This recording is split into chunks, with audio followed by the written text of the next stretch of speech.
I made a video last night that I was wisely counseled wisely advised to delete.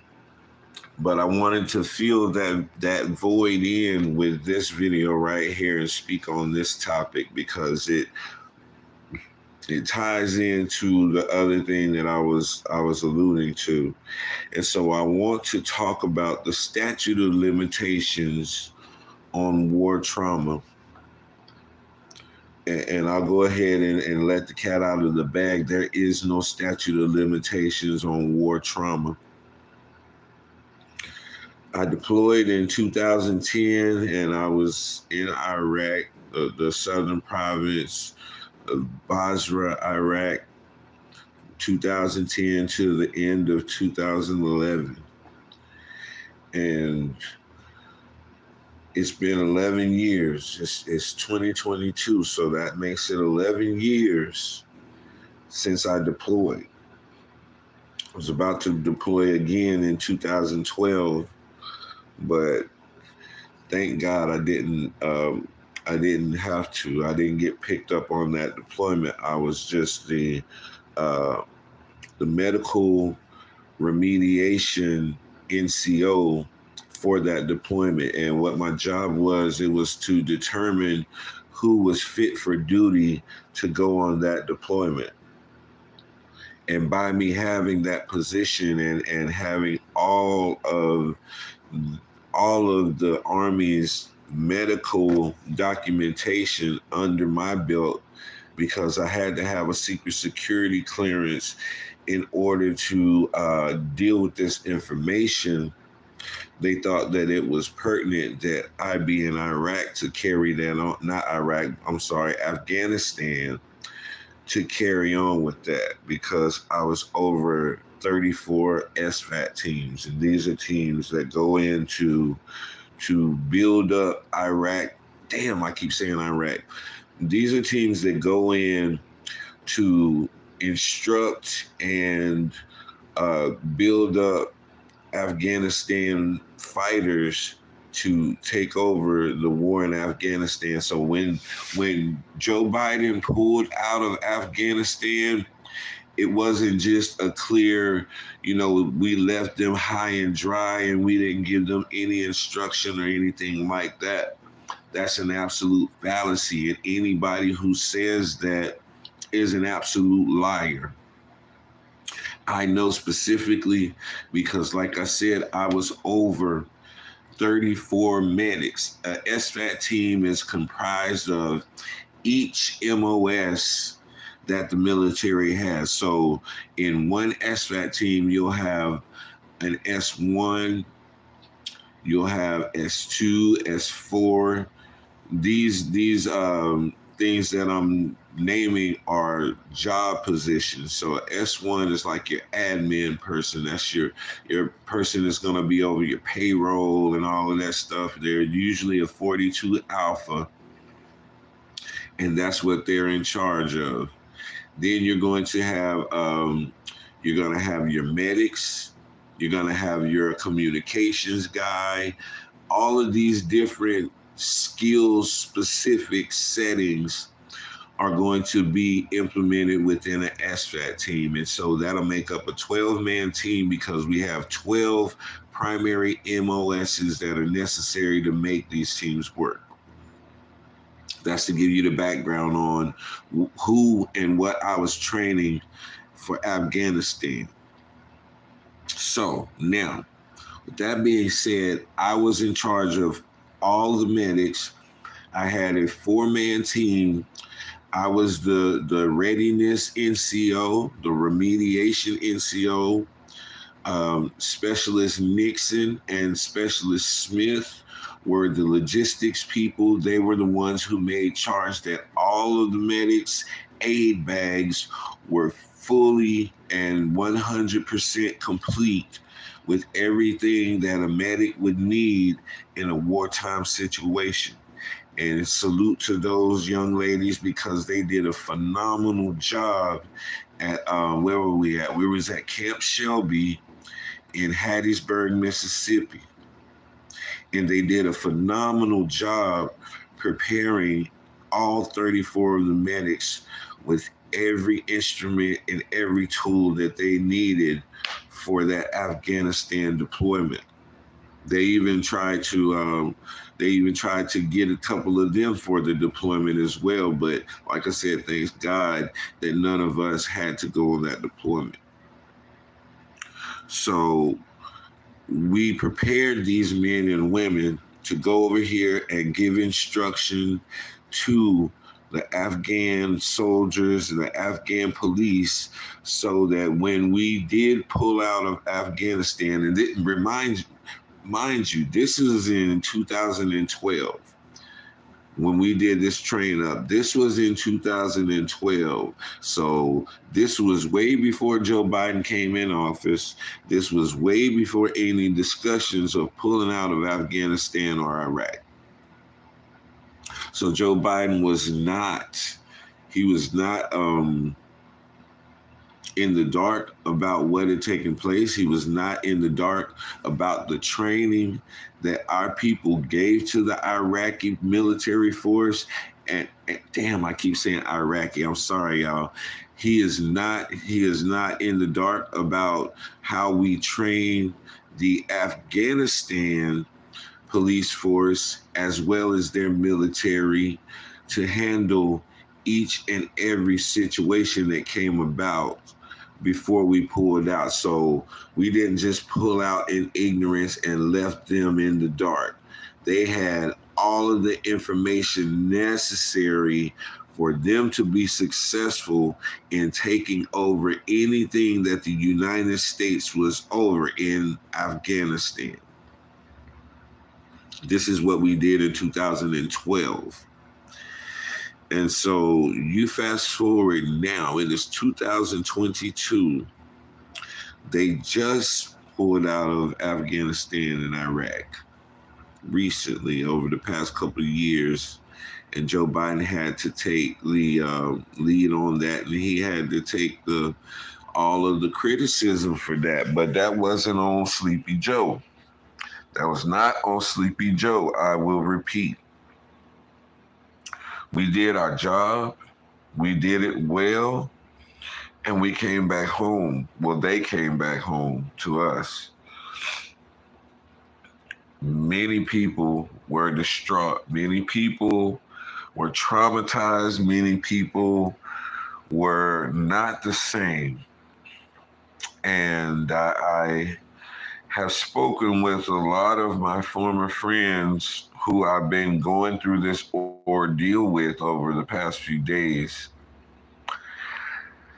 And, this topic of conversation came up because I had to factor in this, excuse me for digging in my nose in y'all face, but I had to factor in these things because one of the main things that was brought to my attention by these people is that, well, you're not the same person that I remember. This is something that both people alluded to. I didn't know what to think because you're not the same person that you used to be. Well, this really got the wheels turning in my head once I was able to calm down and rightly divide everything that had been said.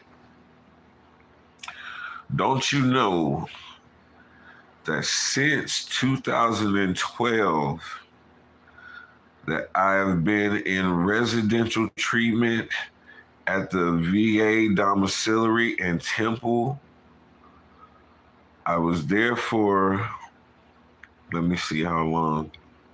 I was there for 45 days in a residential program in Temple for soldiers with PTSD, anger issues,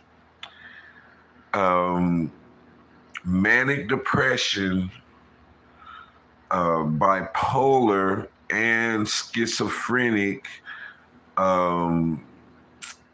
issues, and also suicidal ideations. I was in this program for 45 days, And after those 45 days, the Temple VA said that I needed further additional treatment, and they sent me to Waco, Texas, to the other PTSD program called the PRRP program. And I was in the PRRP program for 6 weeks for additional counseling and therapy. And even after that, one of the main things that they drove home to us that was in the program, I still have buddies that I talk to this day. Salute to all of y'all.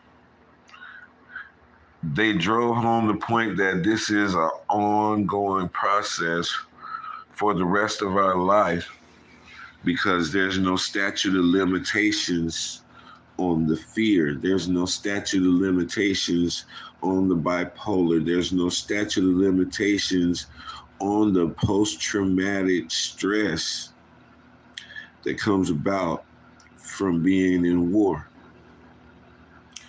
Now, I'm not going to say that,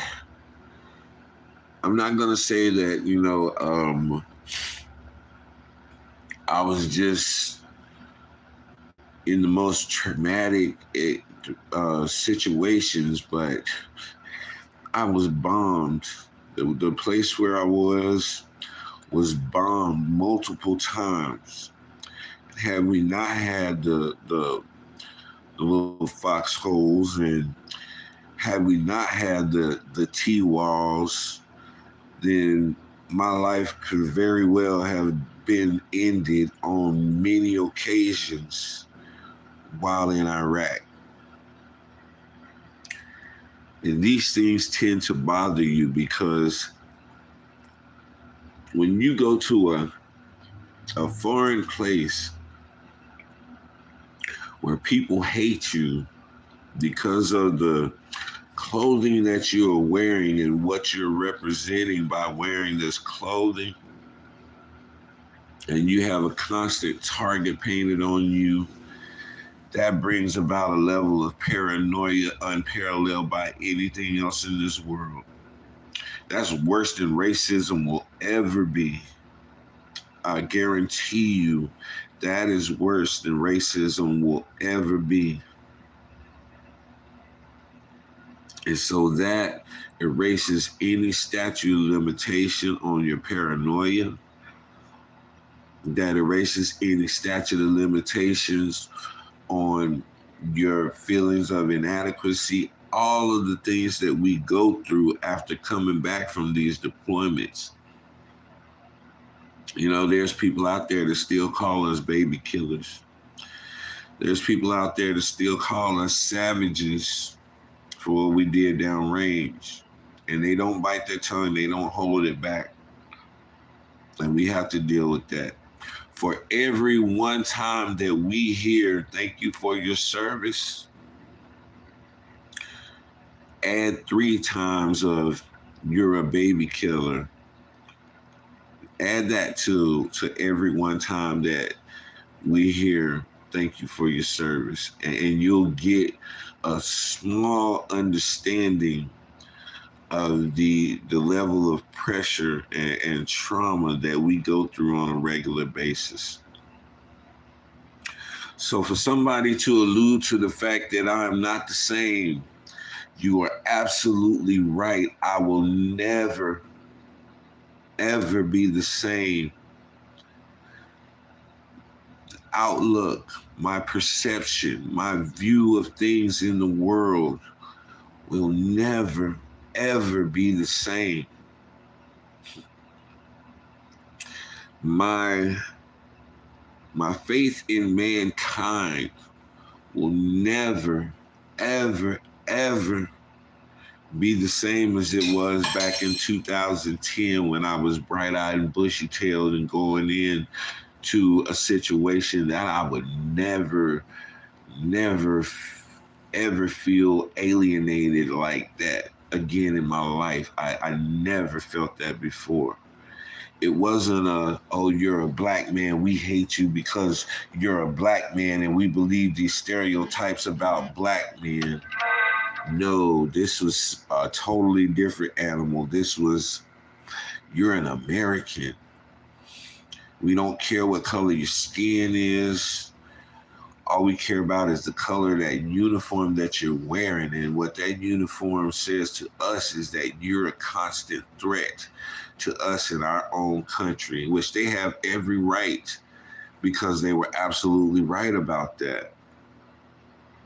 But nonetheless, I'm a human being, and it hurts to know that people wanted to take my head, and my head was worth at least 5,000 ruples or denarii or whatever their currency is over there.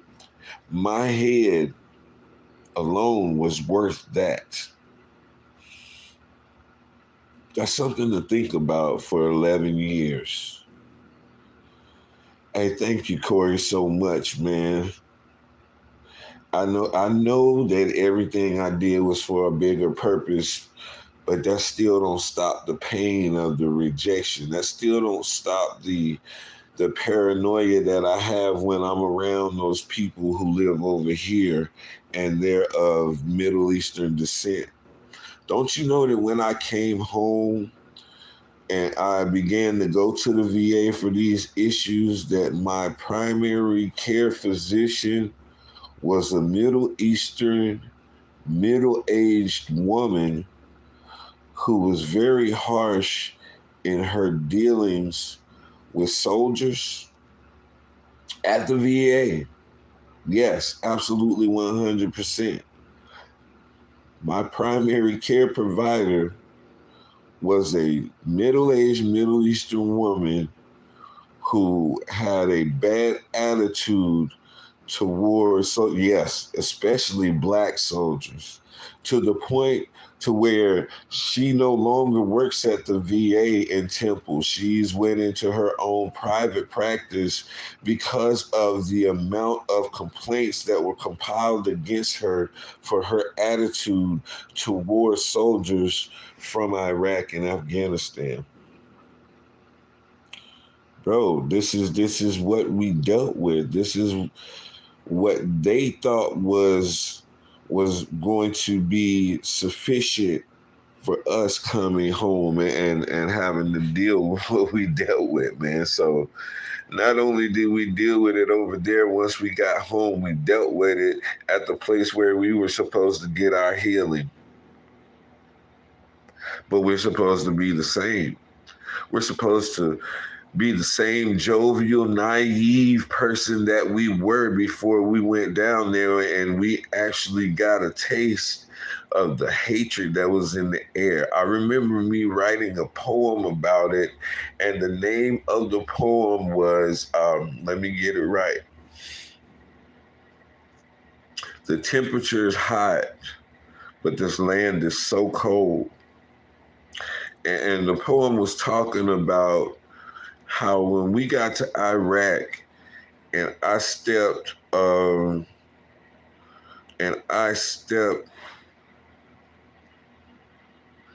excuse me, let me respond.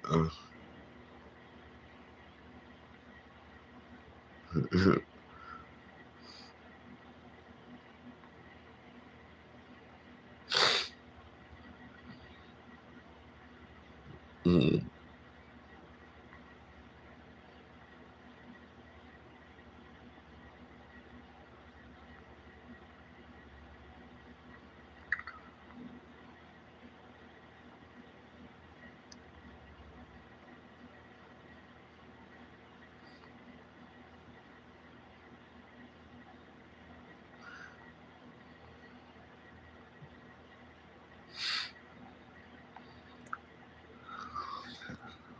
Okay, dang, that made me lose my train of thought. But I'll go back in and I'll say this about the Temple VA. I want to thank everybody in Temple. I want to thank every therapist, every counselor in Waco. Man, this shit is about to kind of make me choke up a little bit. because I think back on my struggles, man, and I think back on how I struggled through those programs because they really challenged us to face some things that we've been running from, man. I remember my group. Shout out to my boy Mouse, man. I love you, Mouse. I love you. This is my boy from Chicago, man. He was in the program with me. Um, Jay Will, man. This is my brother from New Jersey who was in the program with me. Shout out Jay Will, my dude. Man, I get excited because these brothers meant so much to me in this program because finally I had somebody who understood, man. Finally I had somebody who experienced the same things that I did, man, and they saw it firsthand, and they felt the hatred, they felt the loathing, man, and they was able to put words to it that I couldn't. Shout out to y'all brothers, man. I hope y'all brothers are doing fine. Mouse, congratulations on getting married, man. I hope that brought you a sense of peace in your life, brother.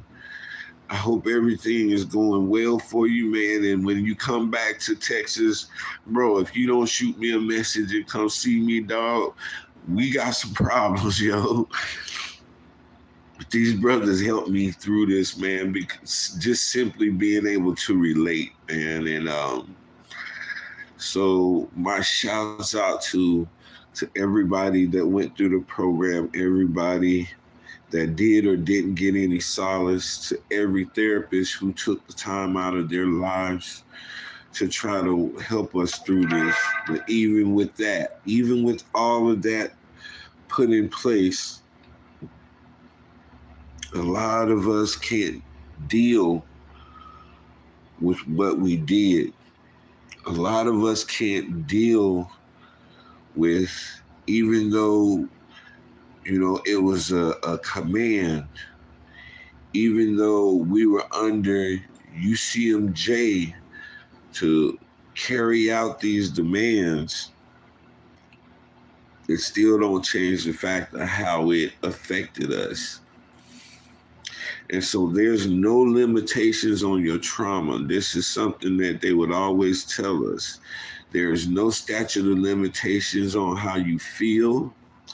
You may go in and out of the VA system, which I have, because that time at the domiciliary and that time in Waco are not the only times that I've had to lean on the VA system when I was having problems in my everyday life.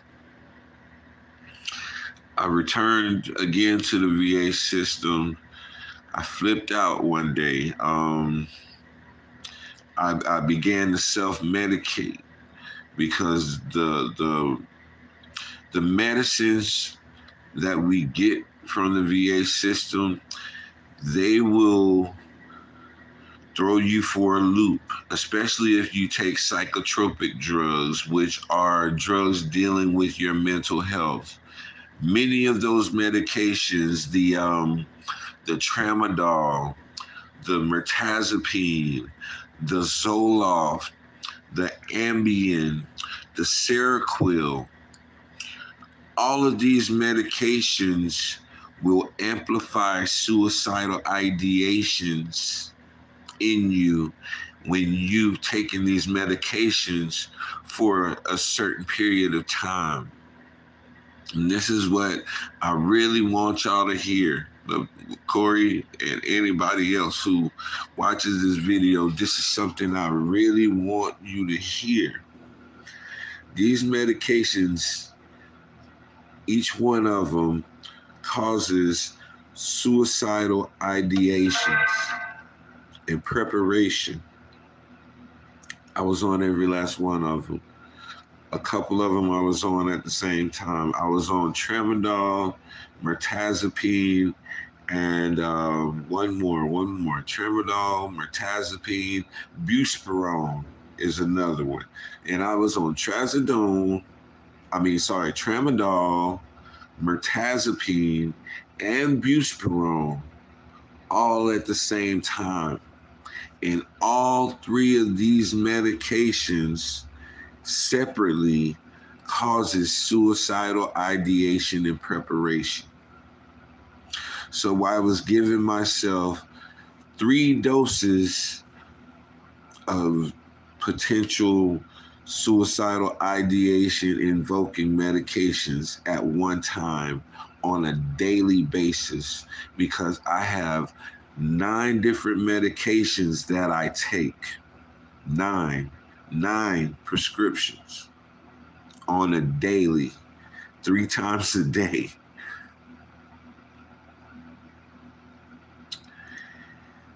That in itself, man, will not allow you to ever be the same. I will never be the same again. I will never be that guy that I was back in 2010. I'll say August, September, October, November. November of 2010 is when my life changed. I will never, ever get back to being that man that I was in November of 2010. And so what they instructed me to do was to look forward to becoming someone new. They told me don't try to reach back. Don't try to go back to who you used to be. That'll never happen. Get that thought out of my head. But to look forward and to try to recreate myself.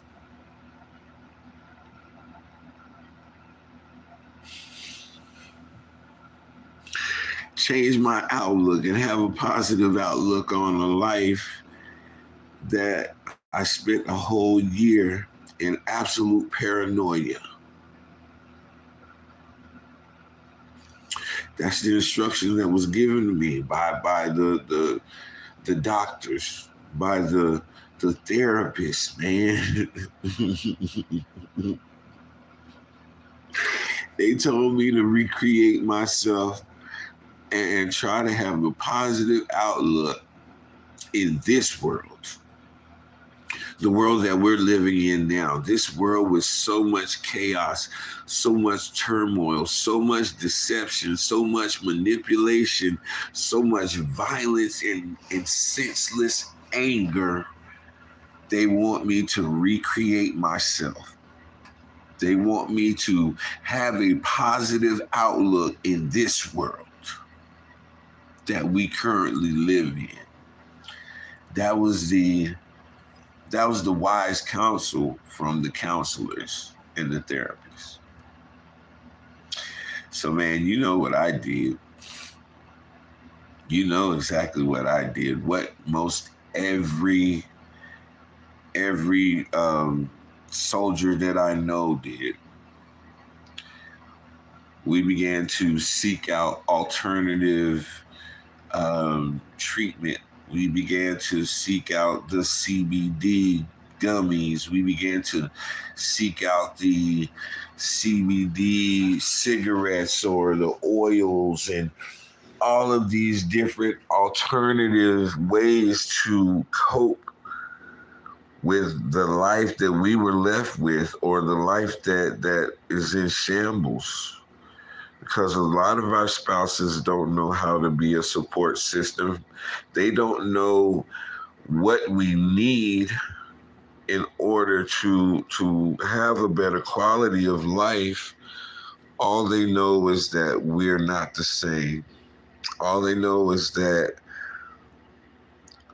they don't recognize us anymore. You know, and my wife was supportive by coming to the VA when I had to check in and stuff like that. But as time went by and as I began to go into these other residential treatment programs, her interest in that began to dwindle and decrease. Can I fault her? Whatever her reasons was, maybe she didn't like seeing her husband in that state. Oh, there's a place here called Cedar Crest. Cedar Crest is a hospital for the mentally disturbed. I was in Cedar Crest for about 3 weeks. There's also a place in Georgetown. I was there for 2 weeks. This is something that's gone on for a while, and so I can understand where my wife began to get desensitized to me going into these programs and coming home and doing all of this stuff all over again for over 11 years. I can understand that, man. I try my hardest to give her the benefit of the doubt on that, because it's hard for anybody to watch somebody who you always saw as a strong person begin to deteriorate before your very eyes, man. I can imagine how hard that was for her. Yeah, she is, man. She's a soldier too, in more sense of the word, because she also deployed. My wife is 10 years older than me. And my wife was in one of the very first deployments to Saudi Arabia. My wife was in Operation Desert Storm, Desert Shield. She was out there before we had any tents up in Saudi Arabia. She was a part of the first wave to get deployed to Iraq. So yeah, my wife is a soldier in every sense of the word. And so she has her own things that she deal with from her deployment back in the 90s. She deployed back in 92. Yeah, 92, when everything kicked off. Don't you know that I was in 7th grade when my wife deployed to Desert Storm.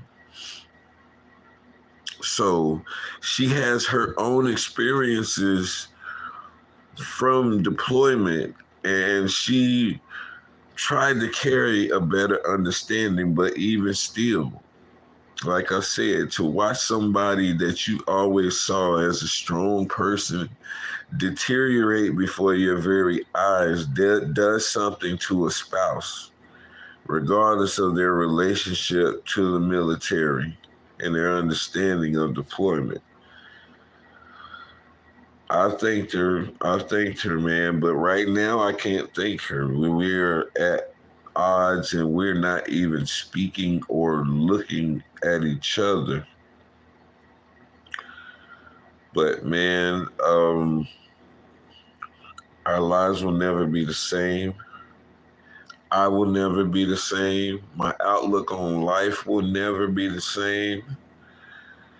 And for people who are in the civilian sector who have never been in the military and have absolutely no understanding of this, it's very frustrating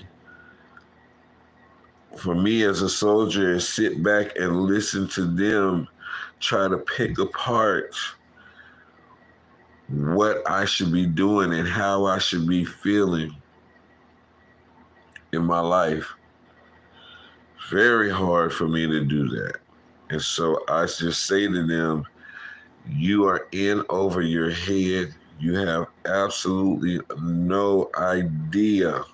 You can't even begin to fathom how much it takes out of me to battle these thoughts on a daily basis, because I still battle the suicidal ideations.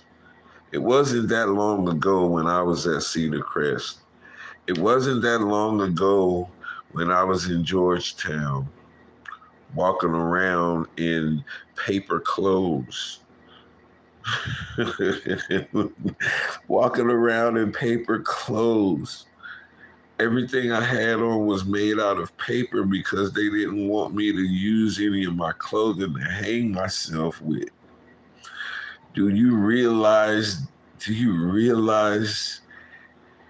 how that makes you feel as a man? the understanding behind that. I won't even ask you to put yourself in my shoes to even try to figure that out. This is why my anger towards people was so over the top. Maybe some of it was not warranted at the level that my energy was, but this is why it was, man. Thank you so much. Keep on. Thank you for keep saying that to me, Corey. Thank you for saying that. I appreciate it. But stop, cause you're about to make me cry. Damn it! Stop! Don't say it no more, man. Damn. I am worthy. I am worth it. I am somebody. I do mean something. My life is important. But stop saying that, please. I appreciate it. I really do. I appreciate it. But oh shit. Yeah, man. I just wanted to talk to y'all a little bit, man. Cause like I said, I had to delete that other video because that other video I was wilding. I ain't gonna lie, I was tripping. Thank you to my brother Phonics, man. Albert, all good, man.